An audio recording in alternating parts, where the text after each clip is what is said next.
hopefully we're dual streaming on YouTube as well. I should probably, you know.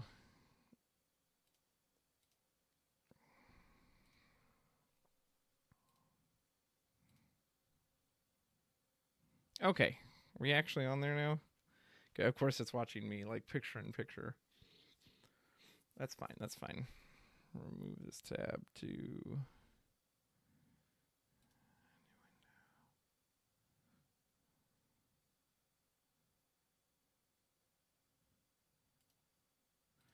All right, this is the one I want.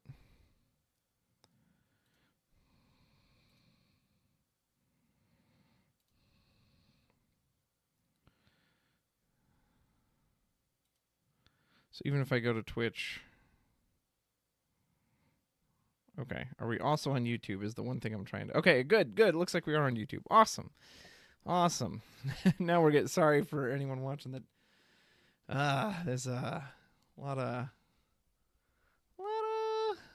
issues. Okay, so here we got the Moosh report. Got some new card spores. Going to talk about that. Going to talk about the Ravensburger panel from yesterday too, interview, and this is kind of going clunky as is, so I'm just going to try to get this.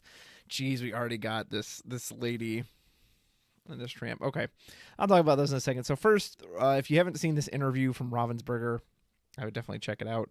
I will actually be on their live panel with the lore team, or the narrative team, I think is what they call them, on Friday. So feel free to check that out if you haven't already. I'm in this weird spot where there's a lot I want to say and there's a lot I don't even know what to say at the same time. Of course, Worlds being closed is a big disappointment. And I had never had even any intention of going to Worlds, but it's still a disappointment to me, especially because they'd already said they were going to make it public and they're going to have all these events, and obviously that didn't work out. We didn't get reasons why. My guess would be that there was just some kind of technical hiccup with Disney World. I know it's appropriate to have it at Disney World, but I would have rather have seen it just be at some other random venue, like just put it in LA or Texas or St. Louis or wherever. And if that meant having it back in March, I would have much rather had that than to wait all the way to the end of June. That's right, the end of June, in order to get it at Disney World. Now, we're supposed to get information at DLCs there, but what does that mean?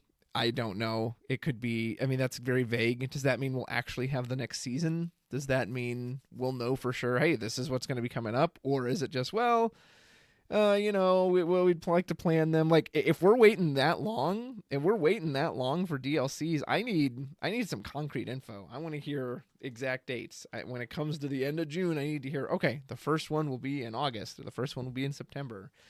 Even if it's bad news and it's not till next year, 2026, at least tell us that, yes, it's not till next year, but here, the first one is in June. Like, give me the dates. I want the dates. I want the locations. I want all of it. I don't want to hear, oh yeah, we're planning on doing DLCs in 2026. That's not good enough. So please, more than that. A lot of this is stuff I pretty much had guessed from the beginning, that they were clearly very overwhelmed by the popularity of the game, which I still don't understand. I don't understand how you could possibly create a Disney trading card game and are surprised that, oh, people want to play this. It's popular. Like, really? It's Disney. Whatever. Rotation is my biggest thing. I'm just not excited for rotation. I have to be honest. Let's pull up Dreamborn here really quick. The amount of cards that are just going to get butchered and the amount of decks that will just die if we do rotation very much worries me. I don't think this game has been designed around rotation. Like, if you look at these last three sets, and I know there's a ton of cards here to see, there's so many of the good cards from previous sets are from the first several sets. Like, think of Steel Song. If you look at Steel Song, most of those cards are from... Here, I'll even just pull up. Here we go, Steel Song. This is just some random one I created in person. If you rotate out the first four sets, let's see. Cinderella gone, Queen gone, Smee gone, gone. Gosh, Ariel, losing Ariel, or Rapunzel. All the song, like every single song that's relevant, not Finding My Flat. Even Finding My Flat, I think, set 4. Yeah, that'd be gone too anyway. All these are gone. Like, all the removal is gone. The same with Ruby. If you look at Ruby and the removal, it's all gone. Medusa. Yep, that's going to be gone. Tremaine. Will it actually pull up both at once? Gone. Brawl. Gone. Sisu. Gone. But every Sisu, actually, all the relevant red ones. Be prepared. Gone. Like, oh, I guess it's 2 words. And this is, you have to have a board wipe, so they have to reprint this card. But so all the Ruby removal is gone.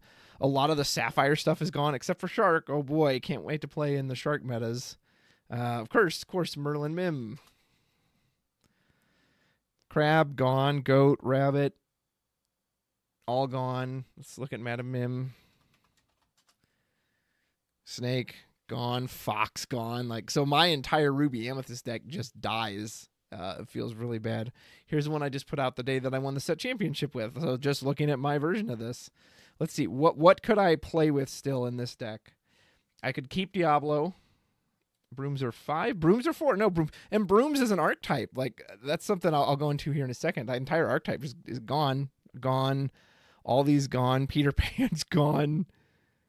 I'd get to keep Maui. I'd keep Elsa for one more set since she's in set 5. And the Queen. You'd lose Dragonfire as well, lose Friends, lose the Fishhook, lose at least the Castle. The Library is set 5, so you'd keep that. Like, the majority of this deck just dies, and you have to completely play a new deck. It's just too soon, in my opinion. They should wait for set 12. Have 12 sets, 1 through 12, and then when you go to set 13, then you can rotate out the first 4. I think that gives them more time, whereas right now, this just feels like a gut reaction to, I don't even know what. Oh, we got to do something. Other games do rotation. Let's just do that as well. Like, I'm so worried for this, and I really hope they reconsider this, because I don't want to play in this form. I don't want to be forced to play a bunch of bad cards. Like, have you seen the cards that they have come out with in these last 3 sets? For purple, and yes, we don't know everything that's going to be in set 8 or set 9 or what they'll reprint. I can't predict the future, but I mean, I did a video on this. I did a video on Ruby Amethyst and looking at all the. Most of these cards are not very good. I don't want to be forced into playing Illusions because there's nothing better to do. If I want to play Illusions, I want to do it because you made Illusions an interesting archetype to play, not because, well, I legit have no other choice. I don't want to be forced to play these terrible Duel Links because, well, there's no other removal now, so I have to play this Hades or I have to play this Taka. Like, I don't want to do that. That doesn't sound fun. Forcing your players into something I don't think is ever enjoyable. And these sets just aren't designed around it. They have not been designed around. Let me make sure I'm actually showing this correctly. Oh, hold on. Screen's a little... Make sure. There we go. Get more of it on the screen.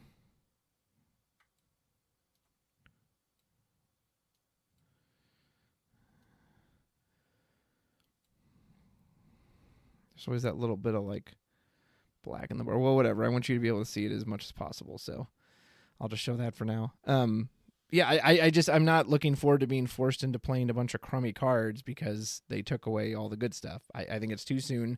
I don't think they've designed around it at all. And I'm very worried about the amount of decks that just, all right, well, that deck's gone now. It can't exist in any form. All the steel discard. I watched a match against, it was what, Harlan Sweet and who was the Hamza? Is that how his name is pronounced? I think. Emerald Steel discard. Let's just find a list. It's got a bunch of the normal cards. So what are we losing here? Yeah, gone. Muses even. Yep, Muses go. Gone. Pete will stay. Oh, good. Old Pete sticks around, which is good for the deck. Just sucks my play against it. All these songs are removal, unless Bruno is 5. No, Bruno's 4, so Bruno's gone too.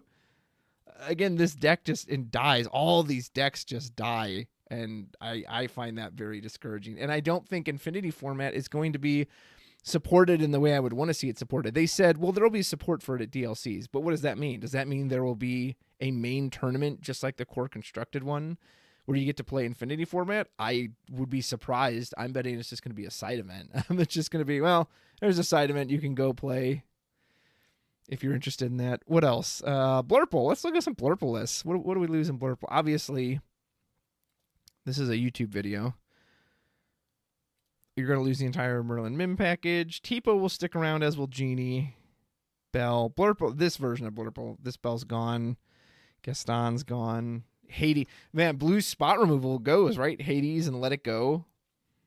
Yeah, so say goodbye to blue spot removal. That was kind of one of the only things that made Blurple playable. Same with the Manor. Your best location's gone. And people said, well, maybe they'll reprint all those. First of all, I don't know what they're going to reprint. I really wish they had told us that. But if they reprint all these key cards, then what's even the point of rotating? If they have to reprint all the blue removal, which I think they do, because, again, the game wasn't designed around that, then why are we rotating in the first place? So I'm just not looking forward to rotation. Maybe it deserves its own full video, but I just wasn't going to be able to get it out in time. Here's a link to the... Okay, let's look at some card spoilers. See what we've got so far from set 8 coming on the horizon. Where's our first one? Vanellope. Yeah, okay, Tweedledum. So Vanellope. Sorry, just trying to keep an eye on the chat too in case folks are saying something, because I would like to respond to you in real time, but it doesn't look like anyone's really even watching. So, all right. So what do we got? Vanellope von Schweetz. She's evasive. 2 costs, 3/1 evasive. So it's kind of like Inkblot or Stitch. Oh no, wait a minute. This is just Pegasus, right? Here we go. We can compare in real time. It's just Pegasus again. I mean, it's a racer, I guess, so it's better in the racer deck particularly, but they do this a lot too, where they just reprint the same card over. Like, is this a version of a reprint? Printing something that, not that Pegasus even saw a ton of play anyway, other than the evasive list. Jasmine. I will have a video coming out hopefully next week about Duel Links in particular, because I think they deserve their own topic since that's a new mechanic. So she's a Duel Link. Shift 2. There's character quest. Look at the top 3 cards of your deck. You may reveal an ally. Put it in your hand. Rest on the bottom. I mean, okay. That seems to fit the ally strategy. The Duel Links from last set were heavy on the allies, right? Granted, we never saw that because Blue-Gray was really cracked in its own right, that they realized, why mess around with all this ally nonsense when you can just win without it? So, but will the allies be a thing? I hope so. Kind of touching on the brooms earlier, like brooms never even became a contender deck. Like, it was always kind of fun. It was a meme deck, but it wasn't ever for real. And it's already going to get rotated out. We're going to lose all the broom, and it never even got a chance to be a real deck. So what is the point? What was the point of this? Make this a real deck, or at least attempt to make it a real deck. You gave it legitimate. You gave it as much support as you could in set 4. You even dedicated a legend to it. What's his name? Yen Sid, set 4, and he's already going to be gone. Why? I just don't understand it. So we'll see. Will allies be the same thing? Or are they actually going to keep pushing this? This seems okay. I mean, it's kind of hard to judge without knowing how allies is as a deck. Very grainy Rapunzel. Evasive. Whenever this character quests, chosen opposing character can't quest during the next turn.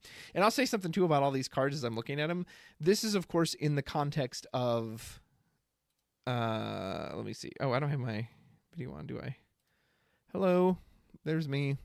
Let me make this tiny because you guys don't need to see my big face over there. This is in the context of I don't know what will be reprinted. So in a world where all the removal gets taken out in rotation, this Rapunzel, if there's no brawl to worry about, because that's the first thing I notice. Oh, it's a 2/5. So if they brawl it, that's going to be an easy way to deal with it. But if brawl doesn't even exist, and all the steel songs don't exist, maybe all these cards are inherently cracked because there's nothing to actually hit them with. So because I can't predict that, I'm just going to judge them currently as if the game was going on in like infinity format, etc. So evasive princess. If she quests, chosen opposing character can't quest during the next turn. That's kind of fun. Oh, excuse me. I've actually always liked that effect. I liked it on, was it Jasper? Was the original guy who had it? In set 1, yeah. I think it makes a lot more sense on a card that's evasive, as it makes it puts you in that lock, right? Okay, she's questing for 2. You need to answer her, and also she's slowing you down in case you're going to try to outquest her. So I think it's neat. Again, if Brawl doesn't exist, she's probably that much better. If Brawl exists, it's very slow, as they can just brawl it or do any number of things on turn 5 or 6 to get rid of this. Jafar. I really do want to try an illusion deck. I actually had one built. I don't think I still have the deck file on here, but I had an illusion list built. Let's pull up another Dreamborn. This set, and I almost did a deck tech on it, but Yeah, it looks like I got rid of it. It was okay, especially with all the steel running around though. Like, gosh, the Vanish keyword was just a detriment. So, but I am excited to try this. It is on Quest, so it's a 5 uninkable that does nothing the turn you play it. But if he sticks around, clearly the payoff for this is fantastic. You get the draw, you can throw out the illusion, and you play it for free, and you're getting 3 lore out of this. Like, wow, this seems like this card. I can kind of understand why it's uninkable because the payoff is so high. Spectral Sentry, yeah, it's just I don't think, unless you really want that one, like it has the stats of a Daisy, which is great but no threat. So probably only gonna see that in an illusion build. Bambi, just a straight body. Flower, I actually kind of like. Again, in a pre-rotation world, it's a bit too weak compared to Crab or any of those other 3-cost cards in Amethyst. But beyond that, I like that it has a continued effect and that it's on curve. It's an on-curve body that's inkable. And then as you essentially just play the game, because you're going to be playing more characters, you get to scry a little bit. It's still probably not as good as something like Ursula's Cauldron because items are harder to interact with and the flower will eventually go away. But at least it's fine. It can sing. Yeah, this is a very passable card. Thumper I actually kind of quite like. I like his art. I like that he looks like he's getting ready to go into a fight. And the effect is neat. I kind of wish it was just on quests. Like, why can't this be when he quests? He's turning sideways. Either way, can I at least get the lore out of it? Very strange that I have to choose to quest or do the bump. In theory, it's cool, right? Like, I like the idea of putting out my Diablo on turn 1. This guy, or here, this Diablo with no attack power, and then I put out my Thumper on turn 2, and then turn 3, he gives the Diablo +3. But I'm essentially it's the same as playing a Crab. But then obviously if I did that, it would open up my 3 ink to sing Friends, which won't exist anymore. Peter Pan, which won't exist anymore. Just like making myself sad. It's like, oh, I can do these things with all these cards that aren't going to be around anymore. Yippee. But there's at least an idea there. Patch, why is this uninkable? Okay, so first of all, here's what they did correct with this. Yellow-blue, it fits the dog theme. And for some reason, there was not a 1-cost puppy. That was an insane oversight in this deck. I don't know why this patch card didn't come out this last set. However, it's the same name. Are we not allowed to use new dog names? Why we have Patch? We got Patch right here. Why do we have another dog with the same name? Can we get some new Dalmatians? Either way, at least it is a 1-cost. However, but it has to go in puppies. Why is this uninkable? You would not just jam this into any yellow-blue deck. This is already yellow-blue. It's already restricted to that deck, and then its text, to make it worth anything, has to be played in puppies. That's 2 major restrictions on it. Yes, it has ward, but it's clearly meant to quest, so it's going to be turning sideways, so nearly any character is going to be able to banish it. So the ward almost doesn't matter. I guess it kind of matters in the late game. If you top deck him later, that, oh, well, here's this puppy they can't at least hit right away. I just don't think it needed to be uninkable. Like, why can't this be inkable? It already has all these restrictions on it. You're going to play it in puppies, because of course you will, but again, that deck's just kind of a joke anyway. Pull the lever! This is a worse version of Friends and Sudden Chill, right? It's Sudden Chill and Friends, but it costs more than Sudden Chill. It costs the same as Friends, but you can't sing it. Now, granted, there are a few situations where you actually would prefer it to be a song, to not be a song over an action. Of course, Ursula being the big one, because this Ursula can't rip it out of your hands wherever she's at. But, of course, with rotation, you're not going to have to worry about that anymore anyway. So, again, maybe post-rotation, this card's actually quite good because you don't have Friends anymore and you don't have Sudden Chill. As long as those 2 cards are around. Because it's kind of saving you deck space, but I don't, any purple-green deck that was running discard, I don't think they lamented the fact having to run both of those cards, because what made them strong was the ability to sing them, not just the effects. So in a world where Friends and Sudden Chill don't exist, this is probably okay. Well, they do. This is just worse. Minnie Mouse I actually think is quite interesting. And again, if there's a world without Brawl, this card just gets all the better. 8 health is a lot, especially on turn 4. I mean, I thought Pluto was hard to deal with 5 health. This one's 8. And it's kind of like you get 1 free shot. You can send 1 Fox into it for free, but then it gets more damage. So now she's a 4/8. This card could be a menace. This is more what I'm looking for in a Duel Link. because it seems very strong, but it's of course locked to these colors. Now, if for this set, while Brawl and Sisu and all those cards are around, I can't imagine it's gonna do much unless it's against Steel. Obviously, it's quite good against Steel. So I'm curious to see about this one. I can at least see the power. I can see the potential of this. Lady. This isn't the lady we just... Okay, this is an older lady. Excuse me while I get my water. Making sure. Oh, Nathaniel Westover says, I can't imagine they totally wipe removal, but I might cut some down for a little, or we get newer types of... Yeah, I don't know. I genuinely don't know. A lot of folks have made predictions. Well, they will do this. They won't do this. And my always point is like, well, how do you know? They haven't said that. They haven't confirmed that they will or won't do that. So until they do, I'm not really taking anything for granted. Like, until they tell me, yes, Brawl is being reprinted, I am not going to assume it is. Especially when this entire set rotation just feels like they're making it up as they go along anyway. Okay, so let's see. What does Lady do? 1 cost, 03. Clearly fits in Cherna Dogs. Play a character. She gets 1 strength. Well, this character has 3. That seems terrible, right? So,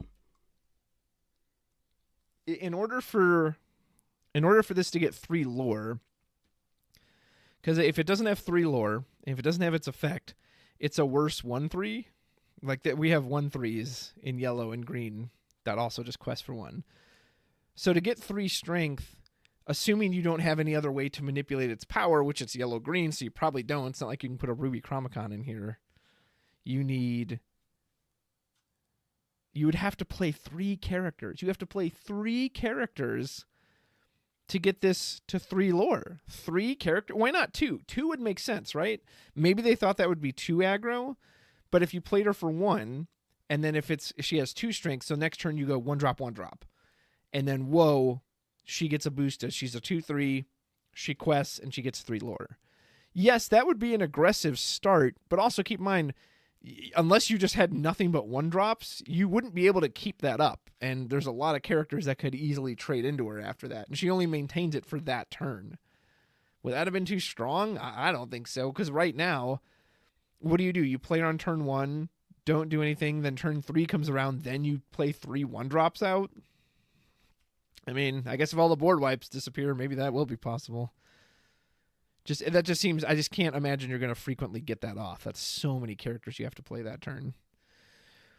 Bodyguard, massive stats, fits into the whole ally theme. Again, I don't really know what to think about that because we haven't seen it much. If the Ruby removal disappears, he's the same is going to be true for like Mini and Lady and all. Right? If there's no Brawl, no Sisu, a 1/9 suddenly is a big pain in the butt. The bigger butts are going to just be obnoxious, and you're going to be playing terrible cards with high strength just to challenge these things off the board. Pluto. 2 strength, so he's support if he's completely... So essentially when he enters, he'll be a 4/7. So he'll be Chen Po, right? Isn't that Chen Po's stat lines? I'm Chen Po. Can I just put in Po? Po and Steel. Nope, that's not going to work. Is it Chen Po? Is that how you say it? No. Is there an I in it? It is I. Shen Po. 4/7 bodyguard. 4/7 bodyguard with no damage. Pluto's more expensive too. So in theory, if he doesn't get hurt immediately, it's pretty solid. A 4/7 that gives 4 strength to something else. That's not irrelevant. And he quests for 2. Oh, he's not a bodyguard, though, yeah, so he can't protect the way Chen Po does. Okay, so I don't know why I thought this was a bodyguard. I'm getting all that in flashbacks. I guess he seems fine. He's a bit too expensive even for, like, the Diggy Diggy Hole deck. Like, that deck wanted cards like Chen Po or the bodyguard Pluto to protect all the low lore questers. This guy's a bit too expensive for that for a Duel Link. Bruno! Will we actually talk about Bruno here? Find out right after this yawn. 7 cost uninkable. Whenever this character sings a song, you may draw a card for each character you have in play. I actually like that effect. I like that he counts himself. Only thing is it's quite slow because he himself has to sing. And what are you singing in yellow and purple anyway? Maybe This Is My Family? Did this need to be uninkable? Okay, let's see what Bruno's are to shift onto. The more I look at it, the more I'm like, wait a minute, this card doesn't sound good at all. There's none in yellow. There's 3 in purple. Usually when we get a new Floodborn, we also do get a target for them to shift on. You would think we would get an Amber Bruno, because currently, I don't know if you want to run another uninkable. And this one is kind of its own deal. I don't think you would want to shift onto this. It's like shifting on the big Blurple Merlin onto one of the Rabbits or the Goats. Those cards are already great. I don't think you want to do that. So hopefully we get another Bruno for this to shift onto, because clearly what it's meant to do is you shift them on 5, immediately sing, I don't even know what song. And again, with rotation, we're going to lose a ton of them. And then draw a bunch of cards. I kind of like the idea of him singing Friends. Friends draws you 2, and then him. And even if you have 2 other characters, suddenly you get 3, you get 5 off of that. That feels pretty fun, actually. I like that idea. Faline. It's been a minute since I've seen Bambi. Evasive. We have a character in play with more strength than each opposing character. They get 2 lore. Okay, so it's kind of like a Flynn. 2/4 stat line's pretty bad on turn 4. It's like the same as a Genie. So it's like a Genie. Same uninkable, same cost, but it doesn't draw an entry, and it's very conditional about its lore. That doesn't seem very good. Speaking of which, Bambi, speaking of not good, 3 cost uninkable. This is a legendary. Like, I need to do a legendary video too, comparing like Scrooge and Tremaine. I know I kind of hinted at it in that one video, but it's just the Sapphire stuff just got such a great buff. Like, why is this uninkable? I understand that. I do understand the design here, right? So you play it, instant lore. So it's a 3 cost on play lore. Well, what card do we have that does that? Remember, the White Rose. So it's essentially a rose, except uninkable. Okay. If it sticks around, it quests for 3. That's huge. That is a ton of lore, especially for a 3-drop. The problem being, it's a 1/1, so any removal in the game, if someone even sneezes in this deer's direction, he's going to faint. Secondly, when an opponent plays a character, you bounce it back to your hand. So essentially, if your opponent doesn't fall asleep and continues to play the game, Bambi comes back to your hand. Now, you could argue, well, that's a benefit, right? It protects Bambi from removal. And it essentially just becomes a rose that you can reuse over and over again. Oh, thanks. I'll take Bambi back. I'll play it again. Another lore. You bounced it. I'll take it back. Play it again. Another lore. Bounced it. And in theory, that sounds kind of fun, but that's pretty slow. If you're committing 3 ink every turn to play a 1/1 that will never challenge, never quest to gain 1 lore, that's probably not a good use of your ink. And surely your opponent is going to be able to do more with their ink to get so far ahead on the board state that bouncing 1 lore a turn isn't worth it. So I do get what they were going for with this card, but so here's how I often look at design too. When you take a card like this, first thing I ask, if you feel it's too weak, okay, give it a buff. Would you play it? Let's just change one thing on this. This is now inkable. This is an inkable 3 cost. So it's the same as a rose with these extra effects, with worse stats, but better lore and this kind of bashful effect. Would you play that? Would you play Bambi? I don't think I would play this even if it was inkable, which then makes me ask, so then why is it uninkable? Well, whatever. More Bambi-related cards. Twitter pated. Just gains evasive. I think they have absolutely realized that there was a lot of early cards that gave effects simply for that turn, and they've gotten better at like ward and evasive. Okay, these need to last through your opponent's turn, otherwise they just don't do a whole lot. So still, you don't really want to spend an action on that, especially you're in red. You have Fishhook. You have other ways to repeatedly give stuff evasive. You just don't need this. Candy Drift. We're still going in on the racer theme. Draws a card. Okay, can't complain about that. Chosen character of yours gets +5 attack. At the end of your turn, banish them. Ugh. What to think about this? Okay, the draw is clearly good. 5 attack is a lot, especially from a 2 cost. So if you played, I don't even know what you'd play out. You play some card. Of course, this is locked to yellow, red. I don't even remember the racer deck. So you play the Fix-It Felix. Let's pull up my racer deck. To the racer.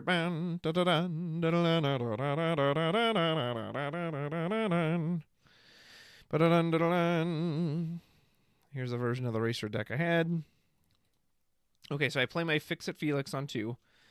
I had my location because I put out the starting line, so he drew a card. And then turn 3, I spend 2 ink to buff him to 5. He's a 6/3 on turn 2, which is pretty insane. And he smashes into something, and it doesn't matter if he lives because he gets banished automatically. Okay, there might be something there. It essentially, yeah. I don't love that the character gets banished, but 5 attack is a lot. And especially if you can give it to something low that you don't care if it sticks around anyway. Okay, I kind of like this, actually, and it draws immediately. I'm digging this. I'm kind of excited to play with this now. I wonder if there's a better target to... Ooh, imagine you use, like, Prince Eric. Did I have Eric in this list? I had Eric in, like, one of the builds. But imagine you use Prince Eric. Granted, he's an uninkable. You play him, you power him up. He's a 7/2. He knocks out a castle, which won't exist anymore. Or a Maui. He banishes, which he was going to banish anyway, and then he hits something. Or even if he lives, it doesn't matter. He banishes anyway. Okay. This one actually seems kind of fun. I like this Candy Drift. Abu is going to fit in the illusion list. He's quite slow. I do like his effect, though. Like, this is kind of more the design I would like to see. This is at least interesting. So he quests, you gain lore equal to lore of a chosen opposing character. Haha, that bell you had on your field that you thought was going to quest for 5 actually is an advantage for me. Or even something as simple as, where's the Strange Push special? There she is. Even something as simple as, oh, you're Clarabelle. Oh, you're opposing Sisu. Like, I that's fun. The problem is he has to quest to do it. And now the nice thing is that should be in addition to his actual lore, right? He quests, he gains the lore, then his effect triggers. So if you did this on a 2 lore character, he essentially would quest for 3. That's pretty cool. He's slow, though. He's slow. He's turn 6, he can come down. Then he has to wait a whole turn. Got a lot of health, but that doesn't really matter with the vanish keyword. Interesting. Yeah, I'm not sure what to make of. Again, I like the effect, but he's probably too slow. Tiana, Singer 6. Whenever you play a song, each opposing character gets -1 strength until the end of your next turn. Okay. Don't love that it's uninkable. Again, the stats of a genie. The nice thing is, though, if you play her on 4, it's just any time you play a song. So you can play her on 4. Your Ariel that was already sitting there, or your Troubadour sings, and the effect still kicks in. That can matter. Obviously, it won't matter against rush characters like Fox or Maui, which, of course, won't exist once set 9 hits. But if they have stuff just on the board waiting to run into your characters, I mean, that's pretty good. A big board-wide reduction, that actually seems kind of nice. The Steel Song list is so tight as is. Granted, again, that list will die in 2 sets, so interesting. Singer 6, too, is nothing to sneeze at. Not that I know what song you're even singing at that point. Bernard, 1 set too late. He should have been last set with Bianca. 2 costs, 2/2. I think when you play this character, if you have an ally in play, okay. So he's kind of like Fix-It Felix for the ally deck. He wants location in play. He wants an ally. Blue-gray ally. Let's look that up. Ally. They're really trying to lean into that theme with blue-gray. And so here's one of the things that rotation, right? So rotation might force this color combo to become the ally theme because you're going to lose so much of the older stuff. I mean, there's allies galore to pick from. Not that any of these cards are any good. What does he play? Any of these regularly see play? Nope. Tipo. Okay, Tipo makes sense. What's he? He's a 2. So you could play Tipo on 2, drop the Bernard, get back some of your... Get back kind of that card you had to give away to the Tipo. That's not terrible. Chicha as well, if you're still running that. Scuttle if you're on the item build, but probably wouldn't be if you're into allies. Man, there are a lot of allies. Cogsworth is an ally, so if he comes out after Cogsworth, gets resist and draws. Bagheera, Mr. Arrow.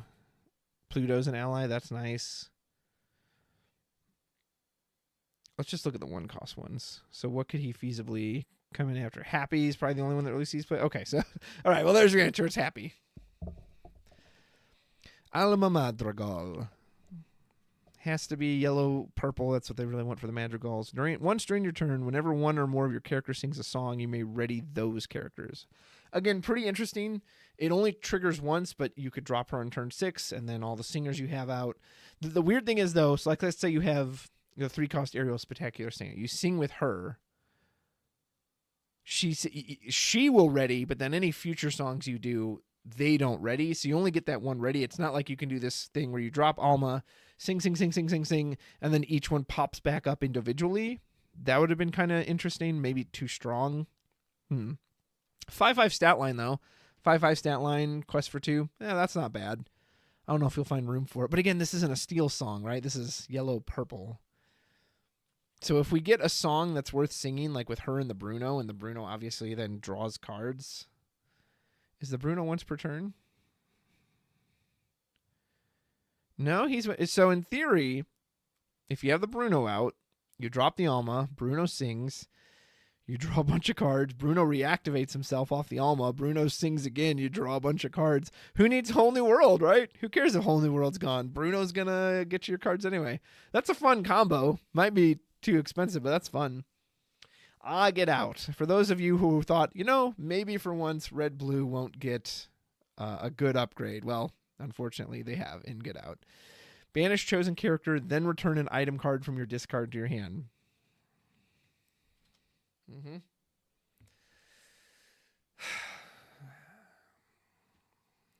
Why? So, on one hand, I will praise this, right? I've said that the Duel Links are too weak, and that if they're going to be restricted to a Duel Link, they should be stronger than a normal card. Well, this is certainly stronger than Dragonfire, as yes, it's one more, but it also gets you back any item. A Lucky Dime, Popsicle, Fishbone Quill, all these items that, again, will disappear once rotation happens. Please don't rotate, especially this early. Still, nonetheless, it's essentially card draw, which makes it better than Energy Blast. So Dragonfire's 5. Energy Blast is 7, which draws a card. This isn't, it's not a draw from the top of the deck, but it puts a card back in your hand. So, yeah, that just seems quite strong, especially like with a Maui Half Shark, which will stick around. Ugh. Some of them were running Dragonfire just for the shark to abuse. And now, I'll just get this over and over again. Thank goodness it's not a song and they can't sing it Old Red Blue. Mr. Bolt. He's kind of fun. 4 lore is a lot. Yeah, he enters Play Exerted, so if they have an opposing Fox or something that can just chomp him out, that's going to feel pretty bad. But if they don't have an instant answer. 4 lore is a lot. Excuse me. I really like him after a Be Prepared too. They Be Prep, you just drop this guy. They're probably not going to have a bunch of, a lot of times they don't have a clean follow-up for that. And suddenly, I see some comments in the chat. Sorry. Rapunzel's already is altered stat. Dr. Facilier evasive. This is not. Okay, so we already have that effect. Yeah, and pull the lever basically says hypnotize is not being pre-ordered. Yep, that's very fair. So, yeah, I think Bolt could be quite strong just because 4 lore is a lot. So, and 4 health is nothing to sneeze at. Yeah, Fox can handle him, but we might not have Fox. Don Carnage. 3 cost, uninkable, evasive, pretty bad. So he's a bad Jafar Cruella de Vil. If you plain action isn't the song, they gain reckless. They really want to lean that into green. That doesn't seem very good. Dormouse, put 1 damage. He's kind of interesting just because that does get around resist. So you can just place it on whoever you find. Yeah, that's okay. It fits that color pairing. Not amazing, but could this have just been a 2/2? It's still understated for a 2 cost. Whatever. Yeah, this could have been a 2/2. Hero, ready chosen Floodborn character. He's kind of fun. They're really leaning into the Floodborn theme with the heroes. It doesn't restrict them in any way. So if you use him with the other hero Hamada, he could quest for 3. You ready him with this hero. He quests for 3 again. That's 6. That's really strong. You can actually use him on opposing Diablos. Ready their Diablo so he's not exerted, and then do all your card draw, and he won't benefit from it. That's pretty cool. He's understated for a 2 cost. Again, these are the stats of a 1 cost. And obviously, he doesn't do anything until he comes down. But this is at least an interesting card. This one makes me think, so I like that. Ice Spikes. Play it. Exert chosen. Okay, that's solid. Elsa effect. 1, exert chosen opposing item, and it freezes it. That's pretty neat. So if Lucky Dime was still going to be around, so just for set 8, it does give Blurple a way to kind of deal with an opposing Lucky Dime. Not that a ton of decks are running that these days, but still. Is there another item? What's another popular item you would potentially... I guess a Fishbone Quill if anyone's running that. I don't think Vitalosphere requires to be exerted. See, it won't affect a card like Vitalosphere, which doesn't need to exert itself. It would affect something like a Fishhook. That'd feel bad. Blurple's such a good list already, though. I don't know if it'll have room for this. Yeah, it's a neat card. I just don't know if they'll be able to find room for this. Because if they don't have an item, like this first effect is not worth having this for. All right, Mulan. I mean, this is pretty much just more in the Mushu build. Reckless. It can hit evasives. That's nice because that deck didn't really have an inherent way to hit evasives. And it can challenge ready characters. That's neat. It's kind of like a souped-up Li Shang. One more strength. I don't think this needed to be uninkable. I get that they really fear that effect being on an inkable card, but this is a red-gray Duel Link. It's restricted to these colors, and it can't quest. I like it. I'll definitely try it out in that list. It's nice the evasive then in the readies, and the 3/3 is at least solid enough. Medusa, why? Can I please, Ravensburger, please give me one good Ruby Amethyst Duel Link. If you're going to rotate these sets out, and this is my swan song set with my beloved deck, give me something. Give me something to jam in there and go, behold the power of Ruby Amethyst Duel Link, please. What is this? Deal 2 damage to another chosen character of yours.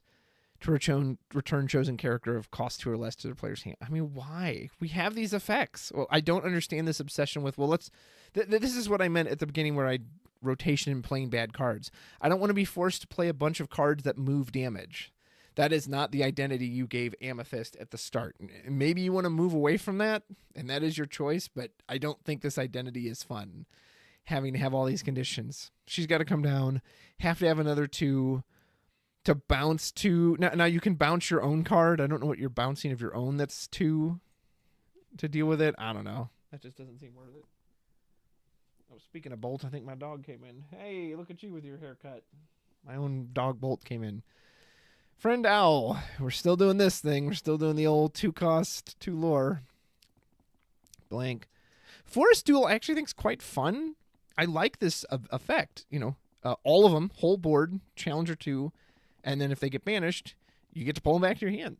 I think that's a really cool effect. I love this art, too, with the deer's Bambi sparring with the other deer. I assume that's Bambi. But it's just too expensive. Like, spending 5 on that. Then again, if we lose Crab and all these other cards, maybe we have to play this because we don't have any other choice. It's a cool effect. I just think it's too expensive. Donald Duck. Could be good in Amethyst Steel, though. Like when you exert their board. But again, what are you paying 11 ink to exert their board, give everybody the lore buff and the challenger? Donald Duck. Kind of weird synergy here with the piggy bank and the Donald Duck. Maybe it'll end up being good synergy, that it doesn't matter which one you have on the board first. They benefit each other. In my head, that seems kind of strange. But here, it might be a good thing because it's like, oh, I drew all the piggy banks first. Okay, well, now the Donald's cheaper. Ooh, I drew Donald's first. Well, at least the piggy bank's cheaper. And it's not like it has to be this Donald Duck. So you can obviously play cheaper ones. The only thing I don't care about for... obviously, if you play this for free, we know how strong playing stuff for free is based on this set and previous sets. If you can play this completely for free, if you can get all 4 of these out, that's huge. Even if you play it for 2 or 4. Playing a 4/8, that quest for 2 for 4, I think it's going to feel good. I think if you have to pay 6 or 8, you won't be happy. But if you can do 2 or 4. His effect is just kind of weird. Like in theory, oh, you put him down, you've got all 3 of the nephews out. Now they all, instead of questing, turn into card draw. That's cool, and it's only the turn you play it. Granted, it probably would be too strong if that was just a permanent effect on those characters. You could just draw. So, interesting. I'll play around with this, and obviously the piggy bank makes him cheaper. And then has it's basically its own version of Ice Block, which is kind of weird that they put that in this color too. Scarab. This seems like a must in the illusion deck, as it just lets you filter illusions to your hand. Now, one thing with that deck I will say, having tested it this set, is that it felt very expensive. I felt like I was constantly having to use my ink on the characters I was playing. So I'm not sure you're going to have the ink to spend 2 on this to constantly bring stuff back to your hand over and over again. That kind of worries me a bit, but the payoff is clearly here. Sorry, I need more water. I think we're getting close to the end of it too.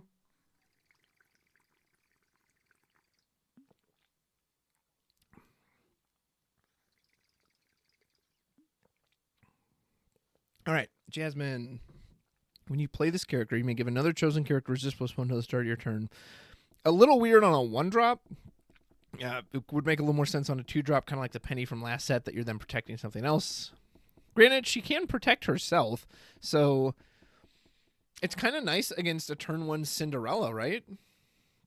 Not that that card's going to be around soon. But if they go turn 1 Cindy, you can actually drop the Jasmine, protect itself. Or no, it says another chosen character. Well, never mind. I was like, if you could protect yourself, you won't get banished to a Storm Rage on. But no, does not work that way. So, oops. Pinocchio, our other Amethyst legend. Amethyst legends. When was the last good Amethyst legend we got? Let's take a quick peek down memory lane. Amethyst. Rarity. Legends.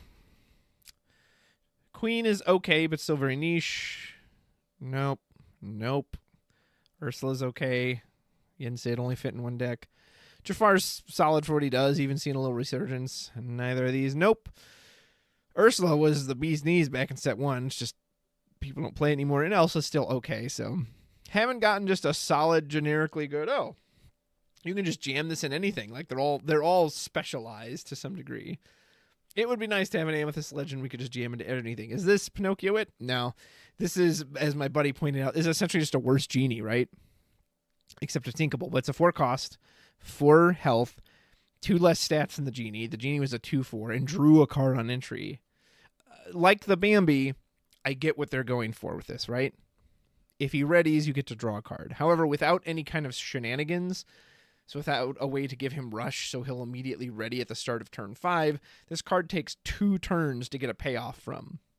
You play him on turn 4, you quest on turn 5, and at the start of turn 6, if he's still there, that's 2 turns for your opponents to deal with him, then he'll draw you a card.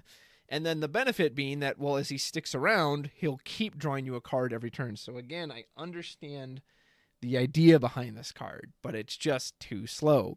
Do I really want that over a genie or rabbit that draw immediately? And then, yeah, if genie draws, yes, he won't get the eventual payoff, but he'll get 4 lore out of that. Like, could this not have been when he quested? When he quests, draw a card. Then it's at least 1 turn shorter, right? Okay, you play him turn 4. He doesn't do anything that turn. But then if he sticks around, every turn he sticks around, he gets a quest. It's just increasing your advantage. That'd be pretty good.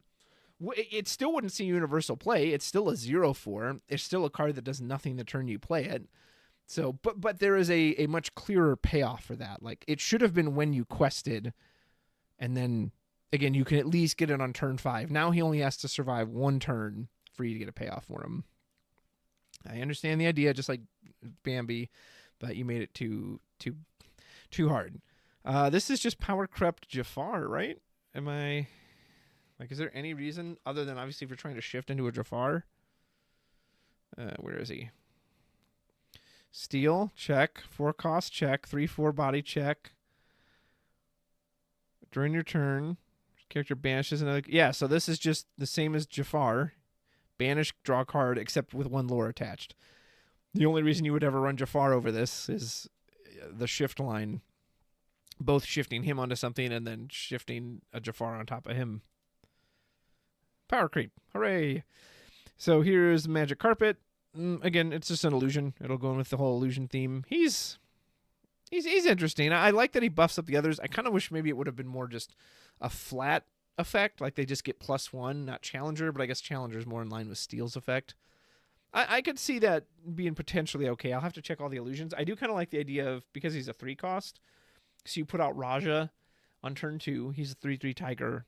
You drop this the next turn, suddenly he's hitting for 4. That's pretty cool. Now Raja can take out like a Daisy Duck on his own. That's nice. Mickey, is this just art? Is this a reprint of a card? Or is this actually its own unique card? Because the text is all blurry. So I'm going to ignore him for now. Giant Mickey. Ha ha! Oh boy! He comes down as he crushes your castle. I think this card's really fun. I don't know how good it is. I think that'll heavily depend on the amount of removal we have once the set rotates. If there's no Let It Go, no Hades, no B Prep, none of this like instant removal, then this card could be a menace. And obviously, if you can cheat it into play with something like Hercules, Return to Hercules, holy moly. Or what's the other one? You know, he works with his own Mickey, works with Mufasa. Not that Mufasa is going to be around anymore. Where's the Steel Mickey? This guy, play for free. I mean, just holy moly, right? If you don't have to pay 10 for this, the body's insane. He's a bodyguard, and he quests for 5. So a lot of those bodyguards, like to a degree, you could kind of just ignore him. And then when he goes, he just does a board wipe to the opposing. Like, okay, I get why this one's uninkable, right? I can see the insane payoff, and maybe it'll be worth it to run Sapphire Steel just to try to do it. I'm definitely going to try to do some fun giant Mickey decks because, oh my, if you get this guy out early, could you imagine you get this out on turn 3 with this because of this Mickey? And on turn 3, they have a 10-10. The quest for like the game just ends, right? Like, I picture him, smash. This one's fun. How serious will it be? I don't know, but it's fun. Con, super high willpower, if that matters, but just a blank. Tramp. This seems like a really good addition to Turnidogs. So he can shift onto the other tramps. And I think we got another tramp up above too. Yeah, so he's got plenty of shift targets. Whenever one of your characters is banished, you draw a card. Whenever one of your characters... Does that include... So I'm not 100% sure on this, so if anyone in chat can confirm. Is that for each character? Like if I have this tramp on the board with, let's say, 2 other characters, and they hit me with Be Prepared, I would draw 3, right? I'm pretty sure you would, because it's 3 characters getting banished. That's cool. And he counts himself. I was almost surprised by that because given their previous design, but he counts himself. So even if you just drop him on a naked board and they just answer him immediately, he will actually draw a card for you. And he's a 2/8, so again, unless they have some kind of ruby removal, he's going to stick around. And he quests for 2. This card seems really solid, and again, we have plenty of good shift targets for him. Good addition, and I like the art. General Lee, was this boring? Ryder, what movie is this from? Is this an original character? Is this from like an Aladdin spinoff? I do not recognize this character. It's just an evasive meh. Megara, part of the plan. She looks very evil there. While you have a character named Hades in play, this character can gain challenge. Okay, so it's a 4/5 only when attacking and only if you have Hades. So remember what I said earlier about buff. Okay, what if you didn't have to have Hades? What if this just said Challenger 2? Would this be good? A 2/5 with Challenger 2 on turn 3 that doesn't do anything the turn it comes in? Maybe. I like the idea of on turn 4 striking in with a 4/5. That actually does seem pretty solid, especially for 3 costs. So maybe that would be too strong. Maybe that's why the Hades restriction is there, but with the Hades restriction, I think that might just be a bit too much. So here are all our Hades. So what Hades am I playing this with exactly? I guess this one. This one makes the most sense. I put her down on 3, then I drop this Hades on 4, get a card back, and she challenges. Seems okay. Shame pretty much every single Hades except for these bad ones will all be gone when the game rotates out, which is why we shouldn't be rotating this early. Okay, so Madame de Garde-Robe, I believe this says discard an item, draw 2 cards. So kind of like Flaversham, same cost, more strength, less willpower, but doesn't do anything the turn you play it, and it's not as effective because Flaversham, you play the popsicle, draw it, banish it, draw 2 more, total of 3. This, you're actually losing a card in hand. Works pretty well with something like Tamatoa, though. Like, if you have a lucky dime in your hand, you throw that out. It's junking up your hand anyway, being uninkable. Tamatoa can always get it back later. This seems kind of neat, and this is one of the ones with rotation that maybe we will see a lot of play just for lack of better options. And is this our final row? Final row, let's go. Drink of water for victory. Oh, there's our boy. The mayor, if you're watching, your boy's finally here. All right, let's see. Let me take a quick moment, check the... Oh, wow, we got a bunch of comments. Let me catch up on these really quick. Scarab goes great. Yep, the Stitch is nasty from a Mushu deck for sure. Bye, Jafar. 2-cost Mickey. Yeah, the big Mickey if you can cheat him in. Amethyst Steel is best for making me just because you get the extras. I was thinking, okay. Ryder's Frozen 2. Okay, that makes more sense. I've only seen that movie once. 6-cost Hades pretty decent. Boo rotation. Yeah, I'm not a fan of rotation. I prefer Prince John over Closet. Who is Closet? Is that supposed to be like closest? Prince John over Closet. You'll have to tell me what that means. Okay. Oh, wrong screen. Where are we? Here we go. So, oh, this is in another language. For a second, I thought it was just badly spelled English. Chap. I was like, hey, he's a good chap. Yeah. You remember old Chappendale? Hello, Dale. Hello, chap. Welcome to the team today. Okay. I don't know what language that is. Tolspach. Is this German? Held. Segengalt. Segengestalt. That sounds German, so I'm assuming Chippenderman is chap. That's kind of fun. Obviously, it's just a 1-cost 1/3, but... Or no, it's Dale. Oh, well, duh. Yeah, he's got the red nose. Chip is in the background there, but it said chap. Hello, chap. Hello, Chip. Chip, chap. So Dale in German is chap. I wonder what chip is. It'd be kind of funny if it was still chip, so it's like chip and chap. And German. That's fun. All right. Yelena. Okay, this is Frozen 2, so that makes sense what Ryder's from. We only trust nature. When you play this character, chosen character against challenger +2 this turn. Okay, 3 costs. So it's a crab with 1 less strength and 2 lore. Yeah, I mean, that's okay. And again, if crab disappears in rotation, then maybe this is our substitute. 2 lore is pretty nice. How close is this to the Jafar? Didn't we just get Jafar that did this? Excuse me. This Jafar. Okay, what does he do? So same effect. Challenger +2.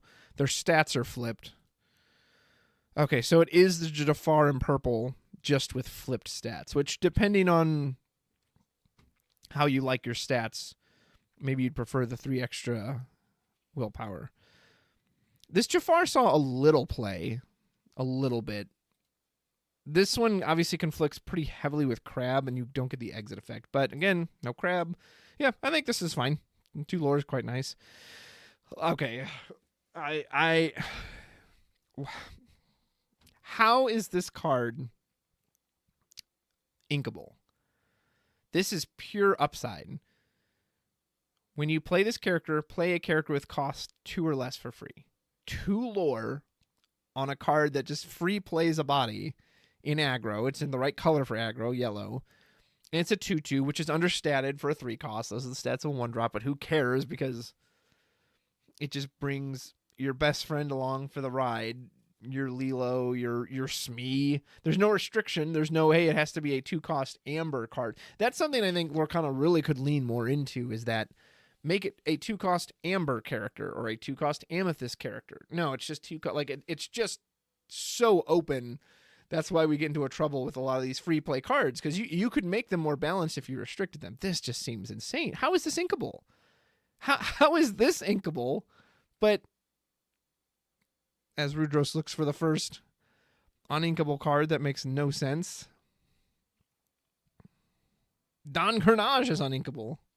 Or Mulan is uninkable. Or Bernard is uninkable. So look at Bernard, because they're similar, right? So this guy has to have another character in play. Or, yeah, has to have with a specification on it.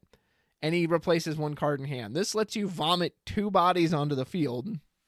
No restrictions on what they are, as long as it's 2 or less. And it itself quests for a lot. And it's ink.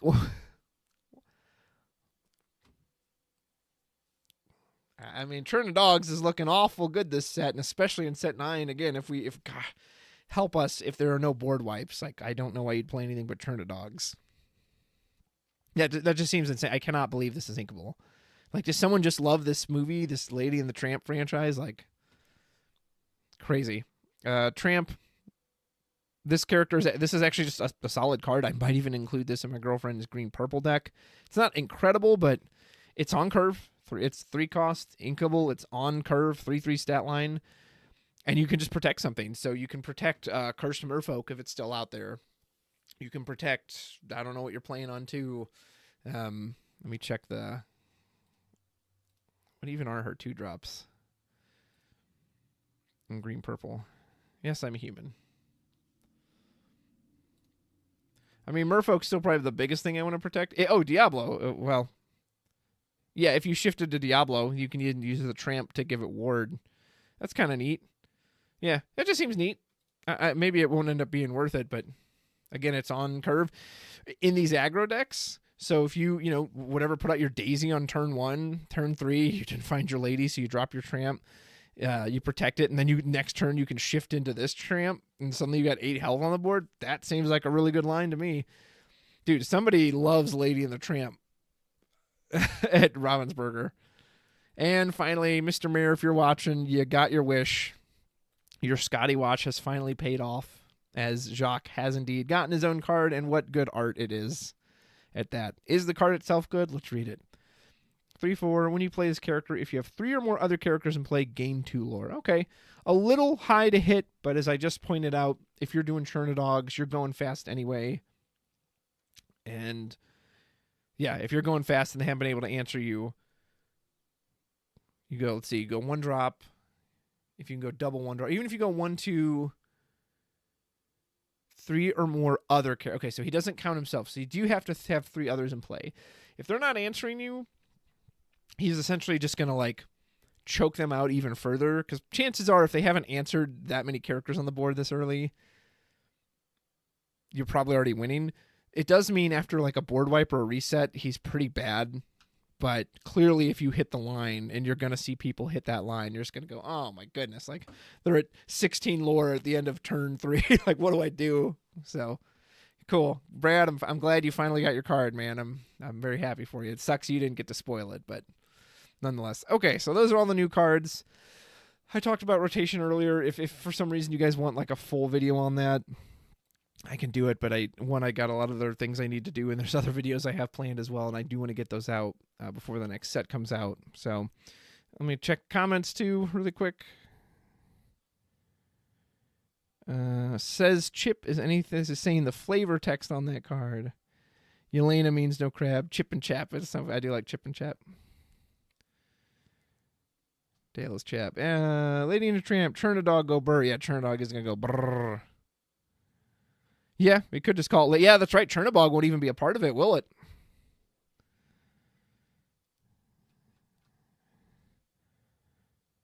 You would think Megara would mean there's some other Hades coming out, but who knows? Again, I never feel confident going, oh yeah, for sure, that's absolutely what it means.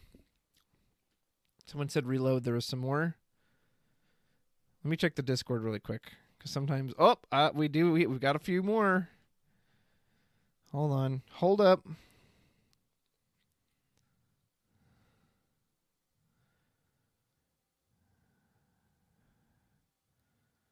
Okay, I've seen one new in my Discord. Let me see if I can get this up here. Oh, it's not very interesting. Let me see if I can. I'll just share it in a Paint app. Okay. So it's Jumba Jukiba. This is from Lilo and Stitch, I believe.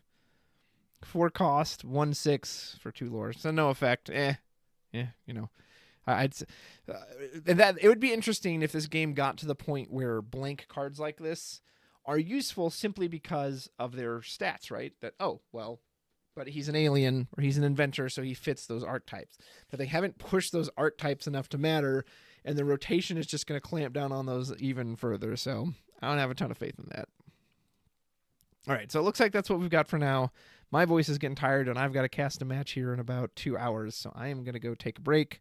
If you've been watching along, thank you. Let me know in your comments what are you excited for as far as like the new cards coming out, and let me know honestly what you think of rotation, because I do know a lot of people are in favor of it. And if you're excited about it, hey, power to you. We can't all get what we want. Difference of opinion. I'm going to be really bummed about it. it might get me to stop playing the core constructed to try to just stick to Infinity. I'm going to be really sad when so many of these decks disappear. But who knows? Maybe they'll reprint a bunch of those cards and I can still play Merlin Mim or, Steel Song or whatever else is out there. So I appreciate you so much for watching. Check out the ICL tonight if you want to see me cast. And then I should have some more fun videos coming out in the near future. Don't forget to like and subscribe if you haven't already. And until next time, bye. Thanks for watching.